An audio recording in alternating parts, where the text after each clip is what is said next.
Kajino is an ugly, disputing loser who pretends to be weaker than your pull-out game. However, he's actually an overpowered Dark Lord with a harem of powerful assassins who help him clap every night. But before this, Kajino was still living his first life as a worthless background character in the real world, where he dreamt of becoming some kick as vigilant by enrolling in the MMA and beating the crap out of local thugs every night. School. A certified pick-me girl, Akane, would always try to befriend him, despite his obvious reluctance. She did this because Kajino was the only one at school who didn't practically worship her. And since she was a showbiz actress and a filthy rich spoil bitch, this didn't sit well with her. In reality, however, her people-pleasing antics stem from a trauma she suffered as a child actress some years ago when she got kidnapped by gangsters and was assaulted. Now with her PTSD, she tries to play everyone's dream girl so she can hide her own bitterness behind her smile. One night, after spending the entire day working on the upcoming school festival, Akane waited for her driver to pick her up, only for that to never happen. With no other option left, she walked back home, something the so-called princess hadn't done since the kidnapping incident. What she didn't know was that her poor driver was getting his ass hooped by some gangsters somewhere while another bunch of those jobless thugs were coming to get her. Soon enough, Akane was surrounded too, and one of thugs knocked her out with a drug-soaked handkerchief.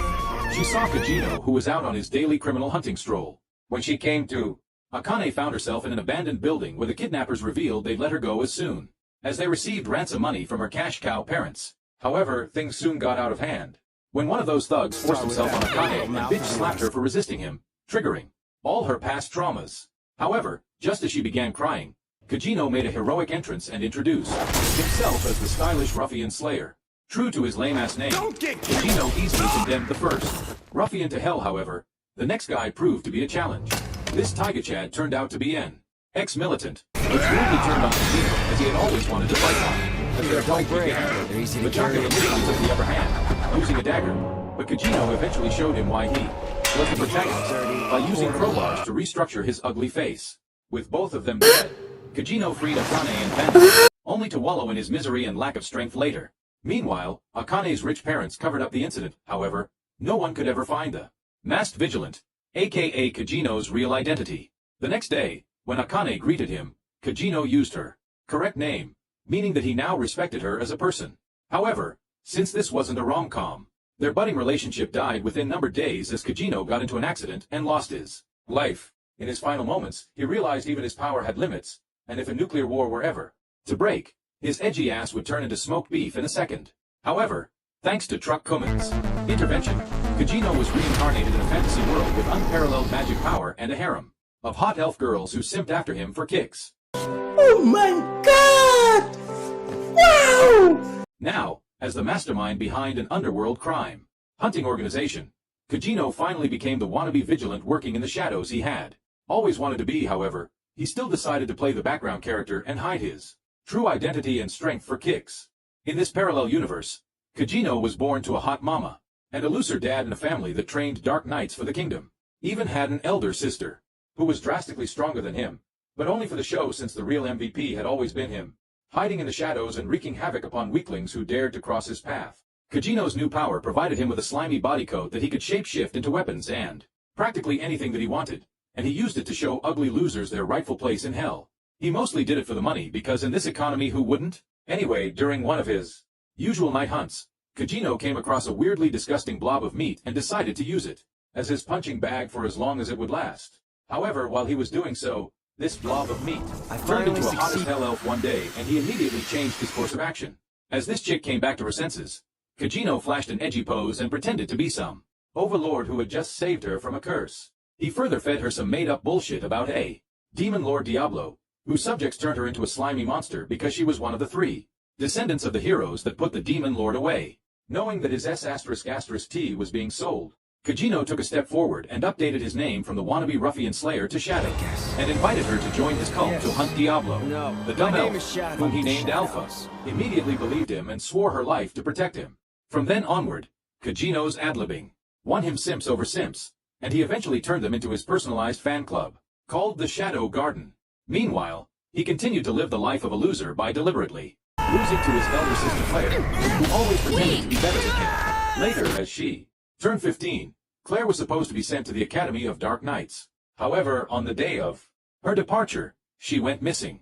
Kajino's harem deduced it was the doing of Diablo's cult that must have misunderstood Claire for the descendant of a hero, while Kajino himself thought his brain washing was making them take every local thud for a cult member. Either way, his Oscar-worthy acting skills help him play along, and his gang decides to locate and hunt the kidnappers at night. Meanwhile, Claire, who is being held captive, gets weirdly outraged from the kidnapper mentions going after Kajino, finally revealing her broke-on colors. However, the kidnapper simply sucker punches her into oblivion and reveals he wants to test her blood for a ritual, only for his grand scheme to get spoiled by Kajino and Co.'s entrance. It turns out that Kajino's bullshit stories are actually true, and that these steroid pump jocks are members of Diablo's cult trying to revive him. Alpha, the girls attack the kidnapper, but he flees the scene, only to face Kajino's plot armor pumped. As later, he easily dodges the attacks of the 6-foot-something militant, and with a few slashes of his sword makes a jigsaw puzzle out of it. The kidnapper gets even more high in his power, amping drugs, but even after going full Super Saiyan,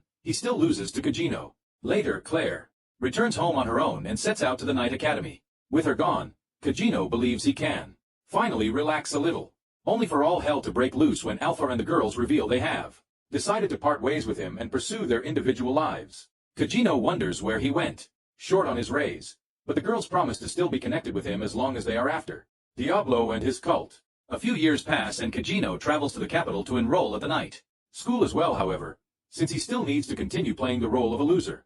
He tries his hardest to stay away from the limelight. He stays at the shabbiest dorm, befriends the lamest weaves in existence, and makes weird bets to embarrass himself and uphold his background character image. One morning, his friends force him to keep his word and pay the penalty for losing a bet, which involves confessing his love to the school's girl, Princess Alexia, who has never agreed to date anyone and has trampled on the ego of anyone who dared to confess to her. Kajino's masochistic ass confesses to her while stuttering and spitting, however. His grand scheme ends up in the gutter when she actually says yes to him and routes him to the path of a rom-com protagonist. What? What the f? His friends are just as surprised at where he got all this raise from. The following day, Alexia even joins them for lunch, and thanks to her heavy pocket, the cheapskates get to taste meat for the first time in a while. Kajino, who wants her to dump him so he can revert to his old, insignificant life, gobbles it all up, only to find that she's rather enjoying the sight. Later, she drags into refencing lessons where Zenon, the head of the Royal Knights, is the instructor. He preaches to them some crap about fighting for the greater good, but Kajino is rather focused on Alexia's peculiar style of sword fighting. He notices that she sticks to the rules and has nothing all that great about her technique, something that he likes. Later, he overhears a conversation between her and Zenon and realizes they are engaged. Reducing that the bitch is merely two-timing him despite Zenon, Kajino tries to break up with her, only to realize the snakes he has for friends have already told her about their bet in his fake confession. Alexia threatens him into staying her side chick, but none of her warnings work, as well as her shimmering gold coins do, in front of which Kajino wiggles his tail like her faithful dog. From then on, even though everyone calls him a gold digger, Kajino sticks to Alexia's side to fight inflation. Why, Dada, why? This is business. This is my sweat. I know, but I did business. Shut up! Shut up! This is business. Something that begins to piss off Zenon. Later, as she bitches about him on the train, Kajino quietly listens to her, but later asks why she doesn't want to marry him, despite him being the perfect husband material. Alexia says he's far too perfect, which makes her suspicious of whether he's hiding his flaws or is just plain psychotic. A few days later, on their way back home, Alexia trash talks Kajino's fencing style and calls it plain. But Kajino says he likes her style despite her being just as plain and uninteresting. This triggers her for some reason, and after bitching about how she's always wanted to be as great as her prodigal sister, and that she hates his guts, Alexia gets off the train. However, karma catches up to her and she gets kidnapped on her way home. The next day, Zenon captures Kajino as the prime suspect in her kidnapping, something he doesn't resist against. Meanwhile, Alexia finds herself captivated in a prison cell somewhere, right next to a weird, ugly entity. Just as she assumes it was Kajino's doing, a mad scientist walks in, thirsting for her royal blood. Upon being questioned, he reveals he'll use it to resurrect the Demon King. On the other hand, Zenon's cocky henchman assaults Kajino very harshly, but his sadistic ass is rather pleased about it. In fact, he thinks both these small fries seem exceptionally stupid. Kajino mentally competes with him. In a battle of who can act more stupid, back at the Nutchev's lab, he fails to drain enough blood from Alexia and takes it out on the ugly entity, only for Alexia to bring his attention back to her to keep her safe. This doesn't age well, since he then makes her to eat literal vomit, which drains her wanted humanitarian self quickly. Back at the academy, Zenon meets with Alexia's elder sister, Iris, who is the princess of the state, and they devise strategies to locate and rescue her sister. The Broken, on the other hand, has a mental breakdown upon learning about Kajino's capture and tries hard to leave the dormitory to rescue him. A few evenings later, after Kajino is sent home freely, he notices a few SUS men tailing him, only for Alpha to quietly take care of them. She later greets Kajino in his bedroom and reveals that she came back as soon as she learned that he was in trouble. Kajino, who never expected to see her again, is surprised to learn she's still working on extending his shadow garden and is taken aback even more when she deduces Alexia was captured by the demonic cult too. Alpha's sipping doesn't stop here and she quietly lays him down, begins to strip him, and asks about his romance with Alexia, something she's clearly salty about. However, she quietly leaves when he promises it was only for show, and informs him that it will be coming to meet him soon. To greet Beta, he brings out all the vintage paintings and aged wine he has procured from his side hustle as a thief and faithful dog, and it works wonders when she walks into his dorm and hears him talking in his deep Batman voice. The simp is instantly hot and bothered to witness Kajino in all his glory and reveals that she and the rest of his girlies plan to revolt against the call tonight. Later, as he kickstarts this self-imposed mission, two more of Xenon's men try to frame him by planting Alexia's saint all over him, only for Kajino to mop the floor with their blood, something Beta takes notes of. As Kajino's cult begins its mission, so of his. Iris's team, they both try to locate Alexia's position. On the other hand, the mad scientist returns to Alexia's cell and injects the entity with her blood, hoping to awaken the demon lord. However, this Frankenstein experiment fails, and the entity turns into a bloodthirsty monster. Instead, who first and foremost turns him into minced meat. Surprisingly, she doesn't hurt Alexia, and instead breaks her chains, before heading out to the city to play Japanese Godzilla. Later, as Alexia steps out of the prison cell, she's disgusted to find Xenon's filthy face and realizes he's the one who kidnapped and tortured her. On the other hand, since he knows how to push her buttons, he compares her inferior blood to iron. Exactly how ordinary I really am! Since this isn't Naruto, her emo-amped power-up doesn't work. Alexia loses her fight against Xenon. Knowing she's done for, Alexia prays for a miracle, and the miracle arrives in the shape of Kajino. After delivering a speech full of bullshit, Kajino makes his appearance, and Xenon immediately recognizes him as the masked vigilant who hunts at night. Thinking he's something, Xenon arrogantly belittles Kajino and charges at him. However, Kajino makes him eat his words. Just as his dumb face stares back at him, Japanese Godzilla breaks free and wreaks havoc. In the city, the measly knights under Iris' command try to hold her back, only to be spat away. Like mere flies, Iris plays the hero and slashes through the monster, only to realize it can heal itself even after losing an entire limb. This joke of a princess then tries to dice it up to keep it from regenerating itself. However, even that fails and forces Alpha to intervene. This Elven Queen immediately realizes that the monster wants to be exorcised and uses one swift move to completely obliterate it, setting it free. With the monster gone and Alpha victorious, Iris becomes a certified elf synth and asks her name, but Alpha tells her to sit back and enjoy the show. On the other hand, the wannabe king of sweat gets high on some steroids to fight Kajino, but even so, Kajino easily defeats him.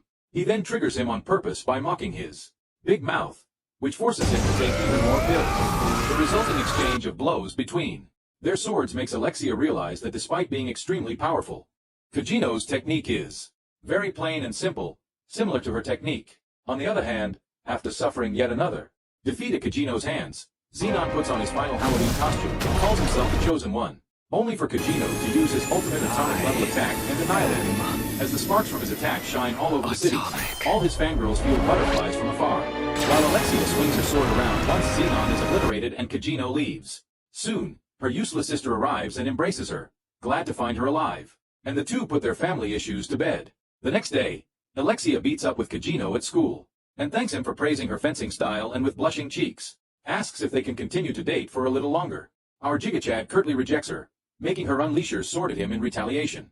Meanwhile, Kajino's harem, which still hasn't recovered from his dash and power moves, discusses the pressing issue of an impersonator claiming to be Shadow Garden and decides to obliterate it. On the other hand, Iris, who suspects Xenon's involvement in Alexia's abduction, creates a separate order of knights, independent of those working under him. In addition, she uncovers a relic that she claims would lead her to Diablo's cult, to decipher which an airhead pincat joins her school. On her first day, however, she crashes against Kajino, who has to survive Alexia's wrath, and falls in love at first sight. Over the next few days, masked vigilance Una live people all over town in the name of Shadow Garden, while Kajino swears to his Cultured friends that he's still a virgin after his breakup becomes official. The lame guys eventually force him to come along with them to visit a local superstore, which is the city's newest sensation. Meanwhile, Sherry the new pin cat agrees to help Iris uncover how to use the relic she found after raiding a facility belonging to Diablo's cult. Back in the city, Kajino and Co. arrive at their destination only to find a long-ass clue. While they wait for their turn, Kajino takes a look around and finds that this new store is eerily similar to the stuff he remembers from his past life. Suddenly, a hottie shows up and takes Kajino away for a survey, making the other two wonder when his lame ass became such a chick magnet. On the other hand, this girl brings Kajino to a lavish dream house where he finds one of his subordinates, Gamma. She reveals that she used all the knowledge he bestowed upon her to create this superstore that is making her millions, making him wonder how some measly he sprouted to appear cool turned into this piece of heaven. However, since Gamma is a genius, it doesn't take him by too much to prize. Later, she asks Kajino to take the throne she has prepared for him, but trips on her way and gets a nosebleed as he settles on that pedestal soon. Afterward, Kajino's inner child squeals at how much of a king he feels like, but he acts like a tough jock and rewards all his subjects with a sparkling shower since his bro pass can't afford anything else. Gamma, who like every girl is satisfied with his bare minimum, calls it the best day of her life and shows him the billion gold coins she has garnered in revenue. Kajino breaks into a cold sweat since he has never seen so much money in his life, but he acts tough and asks Gamma about the recent copycat incidents. Gamma presents him with a theory that makes him wonder if the one behind it is Alexia, given her history of violence. When Kajino takes his leave, Gamma introduces him to New, one of the newest additions in her chick club, and assigns her to assist him. Before leaving, Kajino asks Gamma to give him 3 packs of chocolates and even steals a few coins to cure his poverty. At night, while he and his pals return to the dorm, Kajino senses a presence nearby and uses nature's call as an excuse to go after it. However, what he discovers proves he's just another dumb idiot who pretends to be cool. Instead of Alexia playing Shadow Garden, he finds that she's being hunted by the unknown imposter who claims to be them.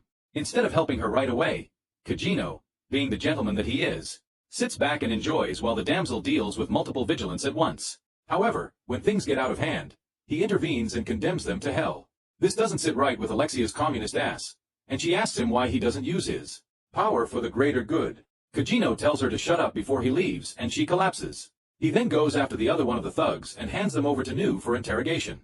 When news about their death reaches the enemy's headquarters, their leader, who is a goblin slayer, Fanatic, tells his minions to prioritize retrieving the stolen relic instead of holding their funerals. Later, as Alexia tells Eris about the fake Shadow Garden, Eris tells her she cares about neither the cult nor the underworld but wants to protect her own kingdom. The following day, Kajino and the 2 idiots play Confessing to Hot Chicks round 2, and although both the losers get beaten by the girls' boyfriends, Kajino's Reese captures Sherry's heart, whom he gives his chocolates to just to get through with it. As her Dilyalu ass later fantasizes about a future with Kajino, while eating the sweets, her adoptive father calls it love at first sight and believes Kajino must be crazy about Sherry to bring her something so expensive. The following day, New joins the school as an undercover student and informs Kajino that the lunatic they captured hasn't spoken up about the copycat Shadow Garden yet. She further explains how most of the cult followers have been drugged and brainwashed except Rex, who is their only named soldier. Kajino, who is done with all this bullshit, believes there's a bigger reason why these imposters are posing as his organization and tells New to investigate. Later, his idiot friends reveal to Kajino that they have entered him in the upcoming Bushin festival, so he can get popular with the ladies and help bed one of them too. During the festival, Claire smokes some weaklings to release her pent-up frustration, while the certified side characters try to make a fortune from gambling, however, to no avail, as her bank accounts pile up a negative balance.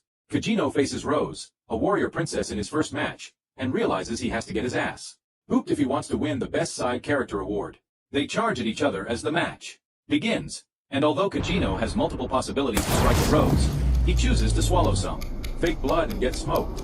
As he plummets on the ground, the referee announces Rose as the winner, only for Kajino to stand back up and claim to fight some more. Rose defeats him once again, but he keeps standing back up like some emo amp side character with a sad backstory and earns Rose's respect. She eventually uses her secret power move to finally defeat him, but ends up joining his simp club. As he is taken to the infirmary and bandaged like a mummy, a story-eyed Sherry shows up before him and takes him out on a date. She offers him some handmade cookies, while Kajino wonders how he ended up on this rom-com path again. Sherry, who believes he wants to marry her, tells Kajino she'd rather start as friends before sleeping together. Just as he agrees to that, She brings out her adoptive father, who is the head of the kingdom's research department. At this point, Kajino realizes he is messed up by affiliating with potential main characters, and decides to take a few days off.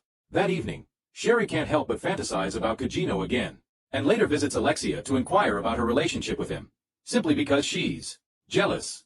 After learning that they have broken up, Sherry delightfully announces she can freely date him now, much to Alexia's displeasure.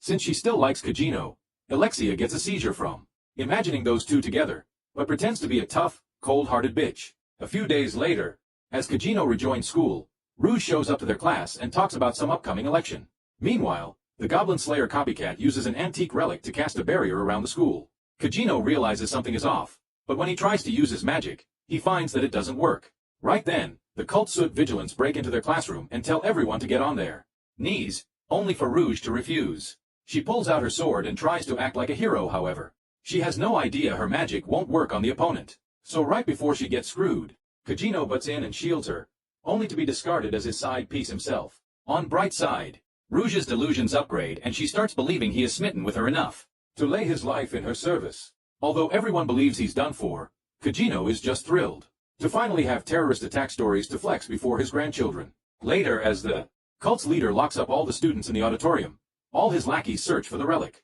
In Sherry's possession, Kajino comes back to life and finds a way to use his magic by releasing it in small proportions. Meanwhile, just as Sherry finally finds out how to decode the relic, the Nutchev, Rex breaks into a room through the window and tells her he's here to steal the relic for his boss in exchange for being allowed to wreak as much havoc as he can. He swings his sword at her, and just as he thinks she's game over, her guard dog shows up and claims he can whoop his weak ass. As Sherry escapes and leaves everything to him, Kajino observes the chaos from the rooftop, typical for a powerful Dark Lord, pissed at the fact that these copycats attacked in broad daylight despite calling themselves shadows. He further notices all their methods are exactly by the book, and they've clustered all the hostages in an auditorium, where he assumes their leader must be.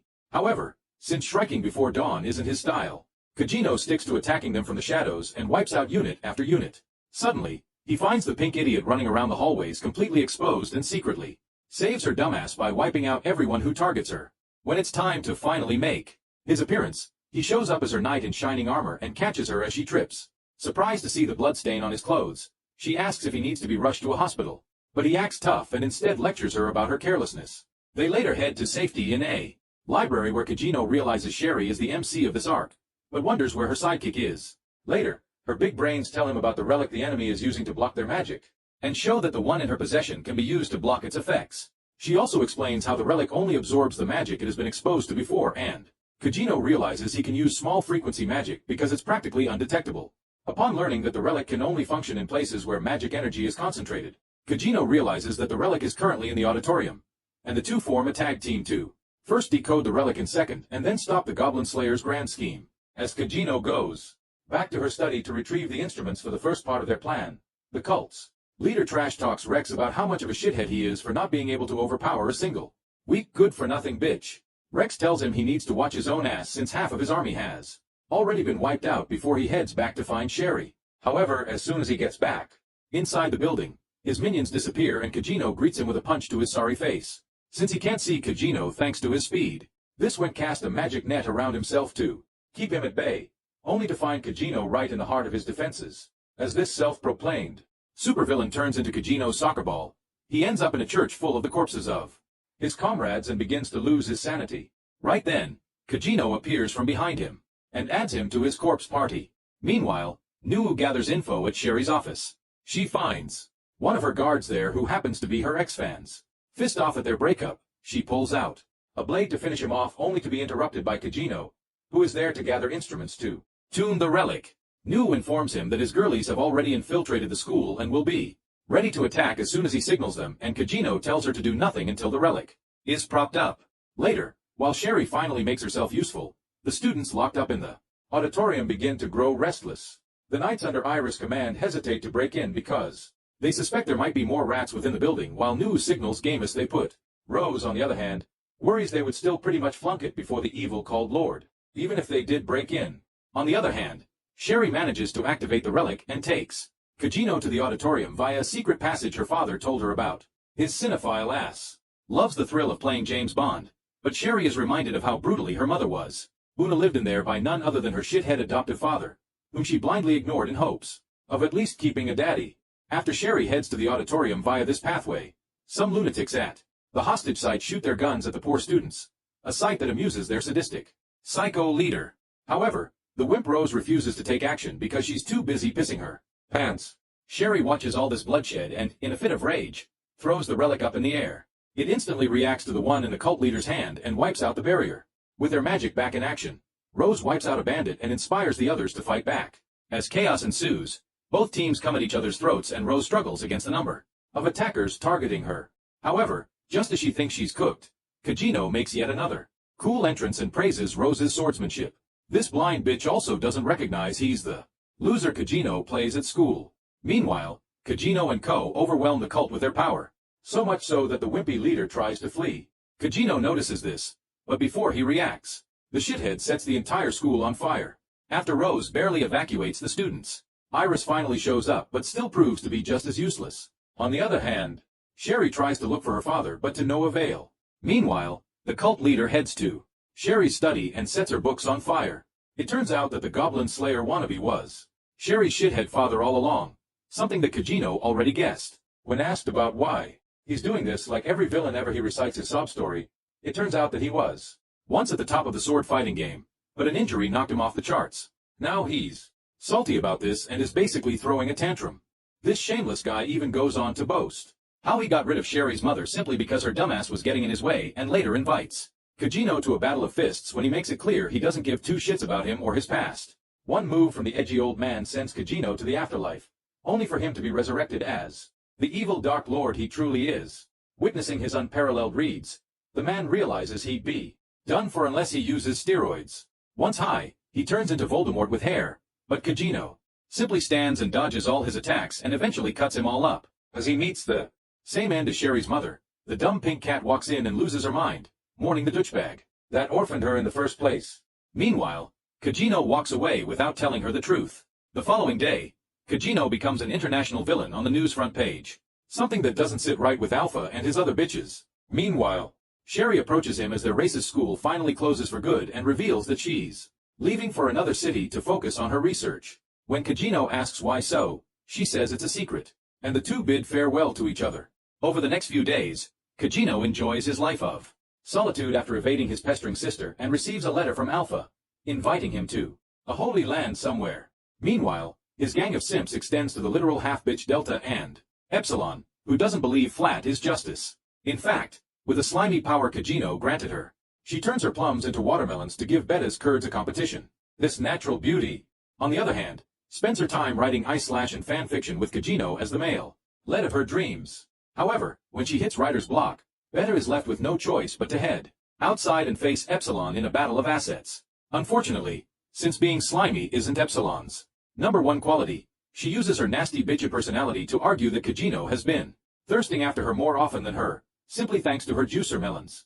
Although Betta doesn't agree, their argument is cut short when news shows up and informs it of news from Alpha. Meanwhile, Gamma meets with Iris and Alexia at her department store and helps them shop for Alexia's upcoming guest appearance at a competition in the Holy Land. She also lets them suck on some premium chocolate balls out of courtesy and later helps Alexia pick out some hot undergarments from her panty heaven. However, Iris believes Alexia shouldn't be exposing so much of her skin, making Alexia convince her otherwise by showing off her perfectly plump peaches, and risen her up against the wall. On the other hand, the newest addition to Kajino's fan club, Rose accompanies him to the Holy Land while fantasizing about saving him from an arsonist attack and giving him her whole heart. However, Kajino isn't all that excited about some bitch sucking faces with him and eventually pushes her away for his much-needed personal space. Walker Deluluas continues to go on and on about their upcoming grand wedding ceremony and 3 future kids. Kajino researches the local religion, the divine teachings, and its beliefs about the 3 legendary heroes who descended to the Holy Land years ago. When they reach the Holy Land, Rose takes Kajino to a local market where he finds a keychain symbolizing how the greatest of the 3 heroes, Olivia cut off Diablo's left arm. She also informs him that this legendary hand has been sealed in the ruins of some place called the Sanctuary nearby and later takes him on a book haul. To Kajino's surprise, her favorite rom-com author turns out to be Betta, who is currently selling a pirated version of the Cinderella story for millions. He still gets her autograph but questions his shady brain for not using his own wisdom to make money, unlike Gamma and Betta. Later, as he compares her autograph with Rose's, they realize Betta has written his in an ancient language that Kajino somehow covers up.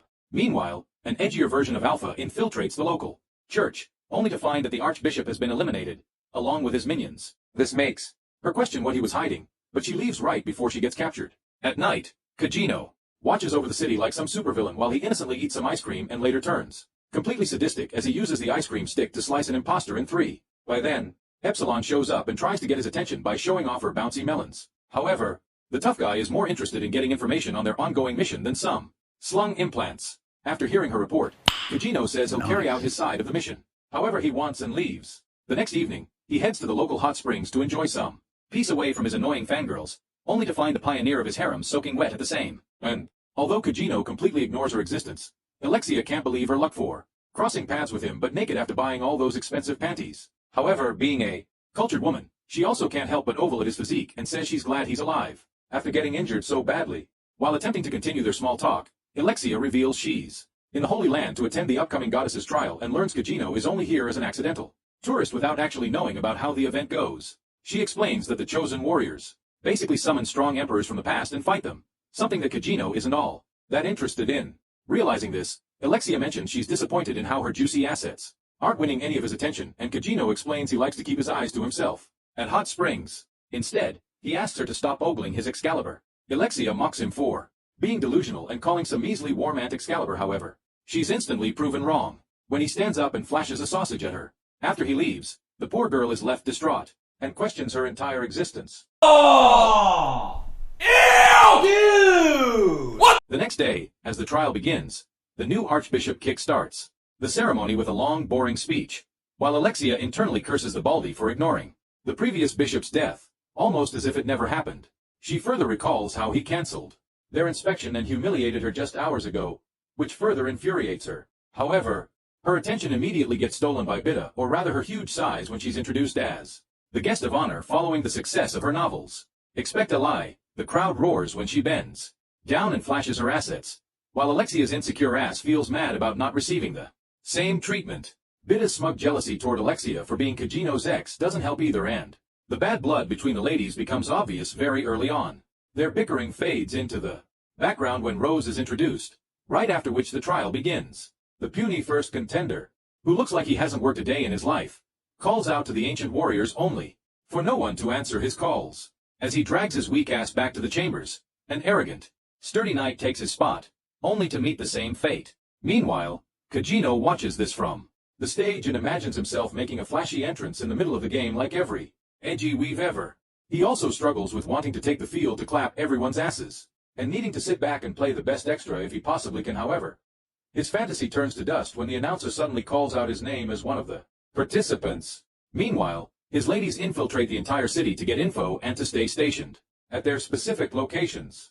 Back at the Colosseum, everyone trash talks Kajino and expects him to be yet another whim, who'd only get smoked by the ghosts, making him struggle between wanting to run away and embarrass himself later in staying and exposing his identity. Eventually, he decides to distract the audience with a flash of light and makes his appearance as his shady alter ego, completely sure it'll boost the show's views. After sprouting his typical introductory bullshit, Kajino summons an ancient ghost to fight him while the ugly Baldy believes he's too cocky for this. And good. However, he eats his words just as the door to heaven opens right on top of the stadium, and Hot Batty appears before Kajino as his opponent.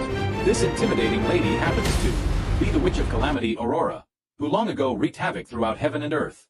Beta, who watches this from the mezzanine, pulls out a notebook from her safe spot, and asks the culture-disgusting Baldy to fill her in with more information, while the other two girls roll their eyes at her shamelessness. However, thanks to this very shamelessness, the Baldy explains how dangerous the witch is and how slim the chances of Kajino's survival are, only for Alexia to contradict him. Being a certified simp, she believes that this trial only summons those who are equal in strength to the opponent, which is why Kajino should be able to hold his ground against Aurora. On the other hand, Kajino feels sparks flying between the two of them as the butterflies in his stomach tell them Aurora feels the same way about sword fighting that he does. Believing that combat was just another way of holding conversation, Aurora fires her first shot, which Kajino easily evades. Although the ugly Baldy believes Kajino is losing, his fangirls believe he's doing just fine, considering how easily he's evading attacks. Meanwhile, Kajino continues to simp after Batty and eventually breaks her strongest blood wedge to smithereens, ending the battle right after he slashes through her. Aurora, on the other hand, feels happy about dying because she understands Kajino's love language, but mainly because she's sadistic. As Kajino flees after his backdrop moment, the barrier around the Colosseum suddenly breaks and a weird magic gate splits open. Thanks to Alpha and Koa's efforts. Elsewhere, Kajino praises himself for putting on such a great show when suddenly a similar magic gate opens up in front of him. However, since he doesn't want any more drama for today, he chooses to ignore it, only for the gate to follow him around until he gives in and steps into it. Back in the Colosseum, everyone worries about why this is happening when the bald Pope explains that the sanctuary may have responded to Kajino's immense power. He further says that the gate only opens when somebody seeks it and that it doesn't need to be manifested physically. He then orders everyone to evacuate the building just as the door begins to open, however, before the ladies can leave. Kajino's gang shows up and asks everyone to behave. Epsilon takes out all of the Baldy's guards as Alpha and Delta step into the gate too. Epsilon, who's the only one left behind, captures the Baldy in hopes of dragging him along, and threatens to slice Bet his neck with her sword if either of the princesses tries anything fishy. However, since she has a kink for swords, it only makes happy noises, while Alexia believes she couldn't care less whether she lives or not. Suddenly, a masked assassin shows up and slices through her fake melons, completely pushing her buttons on top of it all. That is, assets bounce right before her eyes, making her realize she can't get exposed just yet. With the power of slime, she reclaims her womanhood before completely annihilating the assassin. The psycho then makes sure nobody saw her flat board and drags the Baldy through the door, right after which Beta is pulled into it. Alexia and Rose, the only two left behind, also refuse to become side characters and jump into the gate right before it disappears for good. On the other side, the two crash on top of Beta, and Alexia uses this chance to make sure her meaty assets aren't as fake as Epsilon's. Right then, the ruthless Alpha arrives and allows everyone to do whatever they want to. As they move deeper into the sanctuary, Alpha reveals to everyone that the history of Diablos that they know of is as fake as world politics. In fact, the hero Olivia, whose statue they find inside the sanctuary, was a woman who happened to have the exact same face as Alpha. In a fit of rage, the Pope calls her to failed experiment, confirming Epsilon's suspicions about the cult's dark history. Alexia, whose dumbass couldn't pass third-grade math, follows Alpha through the next door to find the truth, only for the elf to disappear, together with the image of Olivia. Meanwhile, Tigano finds his beloved eye candy as he walks in, and asks whether it was her who summoned him. Aurora, who is tied to a chair, denies this, and asks if he can help untie her. Tigano pulls out his sword and slashes through her straitjacket, leaving her fully exposed for fan service. After she puts on her magic clothes, she asks Tigano to team up with her so they can escape this memory prison. When Tigano asks how they'll do it, she says they only need to break its magic core, after which the entire sanctuary would cease to exist. However, the problem is that they cannot use magic since they are close to the heart of this prison, but Tigano says he'll manage just fine without it. On the other hand, Alexia and the others watch Olivia's memories to learn how the cult gathered orphans as guinea pigs in the past to perform experiments on and turn them into creatures with both the heroes and Diablos of blood. Meanwhile, Tigano and Aurora's venture leads them to a greenhouse where they find young Aurora crying. Tigano asks the reason behind it, but the witch believes she probably just pissed her pants at that time. She then bitch slaps herself to break the memory, and they manage to move on to the next one. Back at the laboratory, Alfred explains how Olivia was just one of the many children they implanted the demon cells into, but the bulky reasons that they did it, because they needed someone strong to counter Diablo's attack if he were ever to strike. Alfred doesn't buy his shit and explains how the mission they later assigned Olivia wasn't to take down the demon, but to extract more cells from him, in order to further the church's experiments. As this memory breaks, they move on to a battlefield, where a bunch of weaklings attack the demon at once and manage to steal his arm, something they used in the past to start their drug business. The next memory brings them to the heart of the sanctuary where the demon's arm is sealed, and Alfred explains how the cult later perfected the drugs to create an elixir for immortality. However, since they could only create one demon ball a month and to gain immortality, needed to consume it at least once a year, only 12 people could have it. In another twist of fate, it turns out that the Pope is one of those 12 shits who are still alive thanks to the drugs. Alfred believes they still need to perfect the drug to fix the side effects such as hair fall, for which they need people with Olivia's blood, such as herself. True to her suspicion, the worm jumps out with a blob of meat pushing him and separates the group in two, bringing Alpha, Beta, and Delta to a fighting ground where he flashes his Walmart-bought bodysuit. He immediately uses multi-shadow clone jutsu to increase his manpower, but Delta's crazy ass still classic. However, she soon learns that her magic is vanishing, and the Baldy announces it's because they are at the center of the sanctuary, that their magic is being sealed while his magic is multiplying. Delta, on the other hand, isn't half impressed and charges at him with full force. Meanwhile, as Kajino spends time with Aurora, the two end up being tossed onto the battlefield, with the witch landing right on top of his cake. After she helps him up, they find yet another version of baby Aurora crying in the middle of nowhere, and Aurora decides to shut her up for good this time. With Kajino's Excalibur, she tries to unlive her, only to be attacked by some ugly, disgusting zombies. Kajino steps in to save her, just in time, and later slaughters the walking dead army, earning Aurora's praises. He then attacks baby Aurora to break this memory as well. On the other hand, Epsilon ventures into the sanctuary and discovers a library, where she and her pals research past experiments. Assuming they won't be able to retain the info, or take the books back with them, the girls take pictures of the pages when suddenly their clothes start disappearing, probably for more fan service. Just as Epsilon assumes it's because they can't use their magic properly, her blobs of slime also retire from her chest, and she makes sure the others never speak of it again, just as she reclaims them. Meanwhile, as Aurora and Kajino end up near the magic core, Delta strips herself and continues to overpower the Baldy, only for him to continue multiplying the number, thinking he could win. However, Delta's Psycho Ass still annihilates him and manages to break the memory. As the Baldy pisses pants before Alpha and asks how 100 of his clones could so easily be defeated, she says that 0 multiplied by any number is still 0, which was the IQ of each of his clones. Meanwhile, Kajino and Aurora discover a magic sword that is supposed to break the chains to unlock the core. However, when Kajino attempts to pull out, it rejects him since he isn't the chosen one. With nothing else to do, they give up and decide to just chill. On the other hand, the fat scaredy cat summons Olivia to fight Alpha, but they leave before the fight even begins, as their objective of gaining information has been achieved. Just then, the Pope receives info that the core has been infiltrated and comes after the intruders. Meanwhile, Kajino asks Aurora why she wants to disappear, something that will happen once they break the core. She explains that repeatedly living the painful memories from her past is a little too much for her and she'd rather break free from them. Kajino nods, calculating that the protagonist of the story must be making his appearance in a bit, only to be utterly disappointed when the Baldy shows up instead. He refuses to let either of the two escape and sends Olivia to finish them both. Aurora, who is aware of how strong she is, asks Kajino to leave, but he refuses, knowing full well that plot armor will save his ass either way. As the battle begins, Olivia's ultra-fast speed begins to pound him hard, something that only makes him grin from the excitement. The hero even manages to slash his arm, but Kajino still refuses to fight back because Olivia lacks a heart and fighting without a heart-to-heart conversation just isn't his cup of tea. Just as he's about to get beaten again, Aurora steps in and asks him to leave, thanking Kajino for all that he has done for her, only for the Baldy to make fun of how a witch is trying to play the heroine.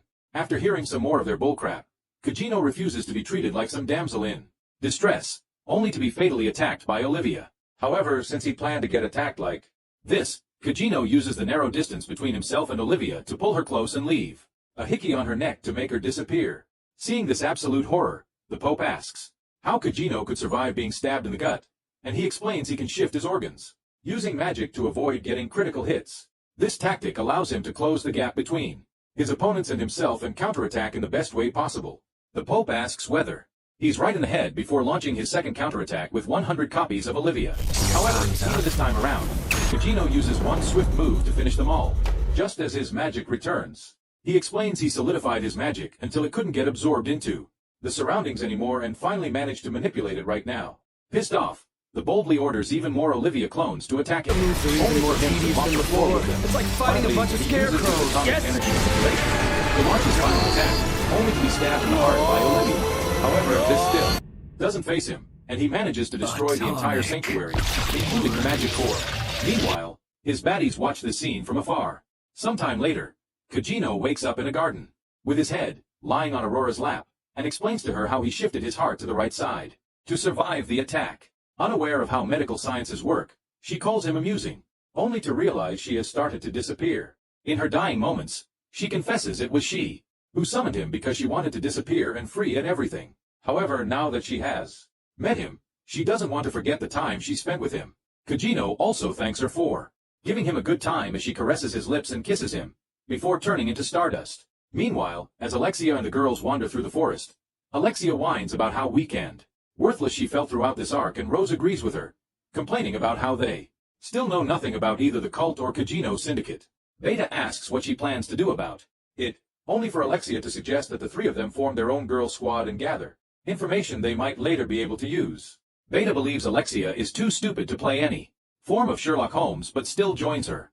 Meanwhile, Alpha learns that the core, the sword, and the sanctuary were all wiped out by Kajino and Simps after how badass he is. She further approves of Beta infiltrating Alexia's wanted girl group and later breaks the unfathomable news of Aurora's true identity. It turns out that Kajino had just made out with the demon Diablos itself, but Alpha decides to keep it from him, assuming that he already knows. Sometime later, Gino buys an expensive property loaded with petroleum for a cheap price, in hopes of extending her business while Delta goes off on her own playing a werewolf. Meanwhile, Alexia informs Iris about how the Church of Divine Teachings has been involved with the demon's cult and asks that she eliminate them entirely, but Iris refuses, reasoning that she doesn't have enough influence just yet to convince their father, the king, to gain this influence. However, she wants to participate in an upcoming festival, something that Alexia is worried about, given both the cult and Shadow Garden's antics. Iris's Delialu, on the other hand, says her sword will be undefeated against both these organizations. She also believes that the attacks launched by both Shadow and Alpha were thanks to artifacts and not the real strength. At the same time, as Rose practices her swordsmanship, her heart suddenly hurts and she finds a weird pattern marking her chest. A few days later, as the legendary Bushin festival begins, Kajino observes all the losers participating in it from a skyscraper and calculates who would win, and who wouldn't. He also fantasizes about crossing out another move from his wishlist, playing a weak, good-for-nothing side character who is actually crazy strong. To make it come true, he visits Cayman and asks that she help him disguise himself to enter the festival. When she asks him why, he refuses to expose his weird fetishes and tells her not to question him. After this, she brings out all the cosplays in her arsenal and uses some 16th century cosmetic surgery to change the shape of his face. He chooses to play an insanely mediocre guy who seems like he hasn't smiled in a few hundred years and hunches his back to show his lack of confidence. On the first day of the festival, a cocky bitch with a bad case of hair dye gone wrong, who happens to be the champion of the decade, stops him in his tracks and tells him to forfeit the match since he's a weakling who would never win.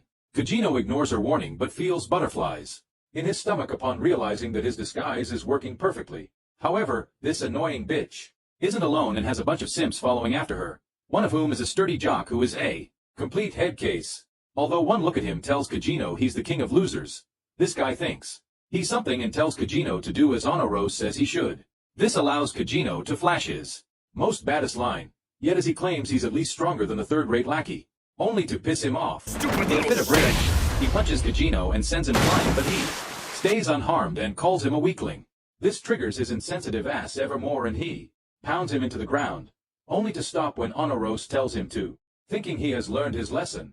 She tells Kajino the forfeit now, only to be stunned to see him uninjured. This forces her to apologize to him for not holding back the jock earlier, but Kajino calls her a pretentious bitch who should mind her own business. Later, as he waits in a line just outside the festival grounds, he flashes weird poses out on the streets, wondering if he has claimed his spot as the dark horse just yet, and recalls the day before, while they had some lunch, his lame friend, Skell from school, told him the favor to win this year was probably Princess Iris. On his way back home, he came across Rose, who told him she'd be returning home for a bit to finally get engaged to her potential fiancé, Askett. She further discussed how Alexia and Baited do not get along together at all, and Kajino assumes it's because both of them are equally freaky and annoying.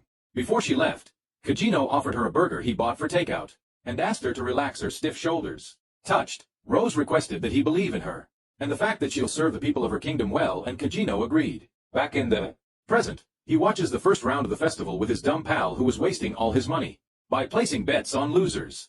Just then, Goldie, the unbeaten champion of the last decade, drags his free show to Skell and shows off his glittery ass, claiming he can judge all the participants by the look on their faces. When it's Kajino's turn, he claims that he only has about 30 units of strength compared to the 1,300 he assigns to his buff opponent. However, he ends up clowning himself when the buff guy trips and falls on his own feet and Kajino becomes the winner. In reality, it was Kajino who punched him in the face, only that he did it so fast that no one could see a thing. And Rose, on the other hand, saw a glimpse of what happened, and realized her pea-sized brain couldn't fathom this anomaly anymore. The following morning, Skell shows up to Kajino's and uninvited, with the groundbreaking news of Rose's disappearance. On the other hand, Alexia and Beto also learn of the news that Rose stabbed her fiancé before fleeing, and although Beto wants them to proceed with caution, given the status of her fiancé, Alexia's impatient ass wants to jump right in and rescue her before she's locked up for her cron. In fact, when Beto argues against her idiotic and reckless plans, she grabs her by the collar and threatens to annihilate her, almost as if she can. As soon as Alexia leaves after throwing her childish tantrum, Beto asks her subordinate to keep tabs on Rose's location. Meanwhile, Kajino reads news about Rose's departure, and swoons over how cool it is to run away after stabbing somebody, especially your Ashit fiancé. When it's his turn to fight, he leaves the stadium but comes across a put-it bombshell who stops him and asks why he smells of elves. Kajino honestly says he does have elf friends, making her ask if any of them look like her. As she removes her hood, Kajino realizes she's the spitting image of Alpha, but lies that she doesn't resemble anyone he knows. To test if he's an evil lord in disguise or just a plain loser, the diva swings her sword at him, only for him to dodge it as typically as a bona fide wimp would. As this lame move puts her worries to bed, she helps him up and tells him, "I'll become super strong someday." Meanwhile, the jock from before and the spoiled cocky bitch try to figure out the secret behind Kajino's hidden strength, but the jock says it's purely coincidental, while Anoros believes he knows what he's doing. As the match between Goldie and Kajino begins, Anoros reveals that this James Charles 1A isn't actually unbeaten because he forfeits the matches with opponents he believes he can't beat, despite being fairly strong. On the other hand, Goldie charges at Kajino with his thick and long Excalibur, something he miraculously dodges while cracking his neck. This pisses off the freak, and he delivers an emotional speech about Kajino's lack of expressions, hoping it would provide him with some plot armor. However, even as he unleashes his secret powerful move in the very next moment, Kajino sneezes and knocks him out, winning this round 2. On the other hand, Iris meets with Ashit and Rose's father about her disappearance, and offers assistance. However, Ashit uses her stance against Alexis. Kidnapping is leveraged to state that they'd rather deal with the disappearance as a family matter without involving her neighboring kingdoms. While his audacity pisses her off, Iris notices that he isn't as injured or stabbed in the guts as the paper suggested, and that Rose's father isn't in his complete senses for some reason. Meanwhile, Anoros apologizes to Kajino for underestimating her, but claims she's still too strong for him to beat in the final round. Kajino, who has been practicing this since the time he watched Naruto, whispers to her that he's warning her for the last time before taking off the weights on his arms and dropping them like he's the biggest Rock Lee fanatic. This understandably stuns Anoros, but she still believes she'll win, something that Kajino doesn't give two shits about. On the other hand, Rose is being hunted by her own knights, while she ventures through the underground sewerage of her city, trying to save herself. The following day, Skell shows up uninvited at Kajino's inn and pesters him to look for Rose, since her kingdom has announced hefty rewards for whoever finds her, with which they can finally keep capitalism from biting them in the back.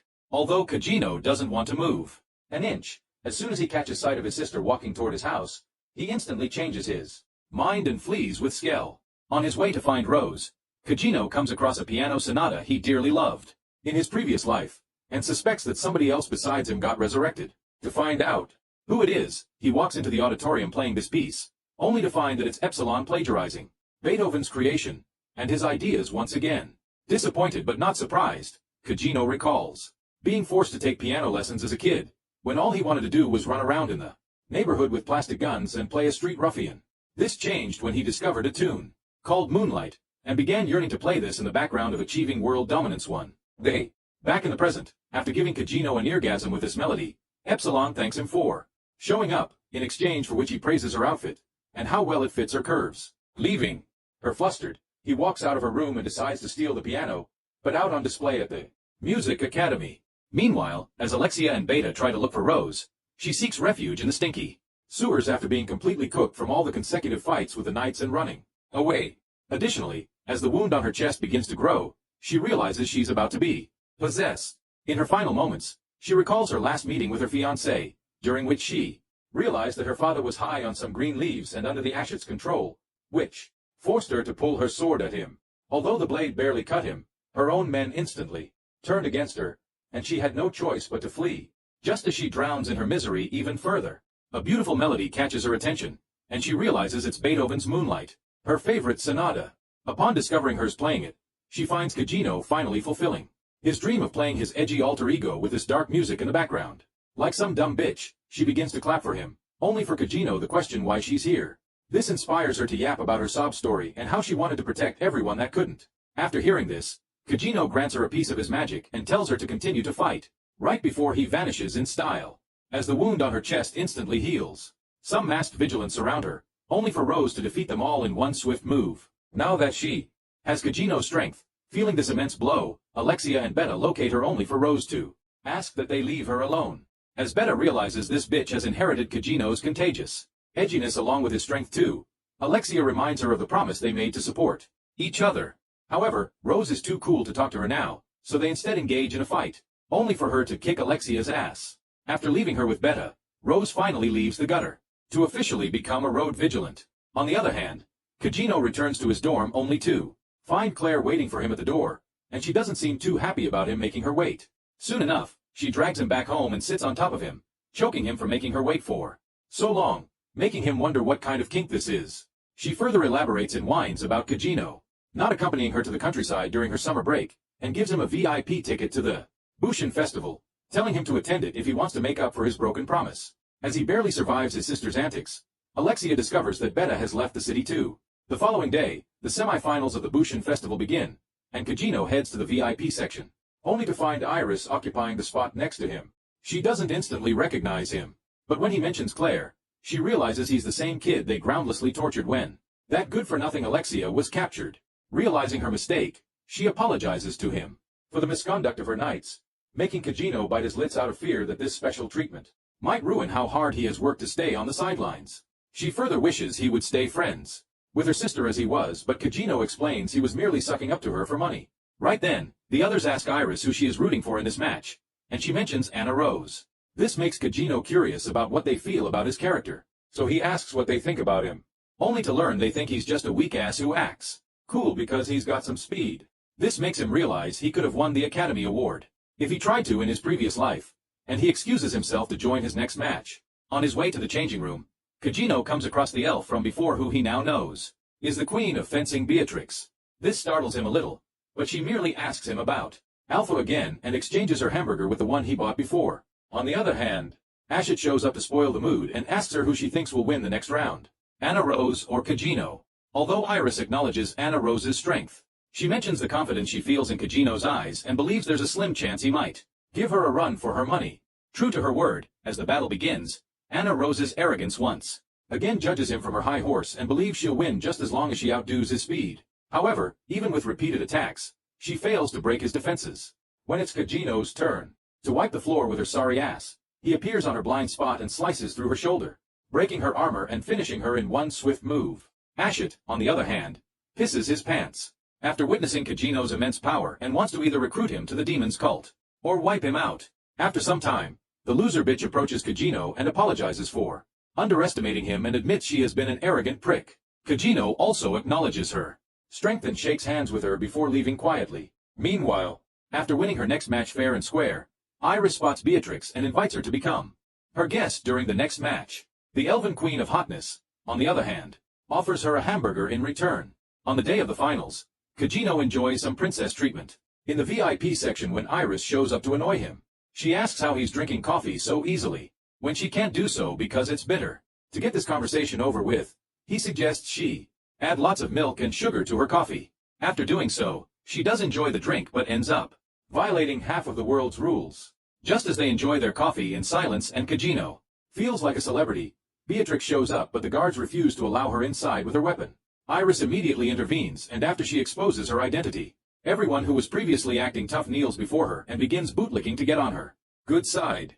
However, her undivided attention is on Kajino the chick magnet, whom she believes will become stronger in the future, despite everyone else's doubts. Meanwhile, Asuka drugs Rose his father, the king, before bringing him to the ceremony to make sure he listens to all of his commands. This shithead's real goal, however, is to assassinate Iris's father, the king of their neighboring kingdom, to start a war between the two and allow the demon cult to flourish in the meantime and attack when both the kingdoms are at their weakest. However, given just how strong Kajino's measly new identity is, he's currently shitting his pants, wondering what he might do if a war were to break as he plans. As soon as he reaches the ceremony with the king, Beatrix smells the drug on the king and mentions how much he stinks, triggering Asket's sensitive ass. However, just as he begins thrashing her, Iris intervenes and warns him about who he's messing with. Upon learning that he's up against a legendary warrior, the scaredy cat leaves with his tail between his legs. However, now he has one more problem to deal with if he wants to please the demon he's currently serving.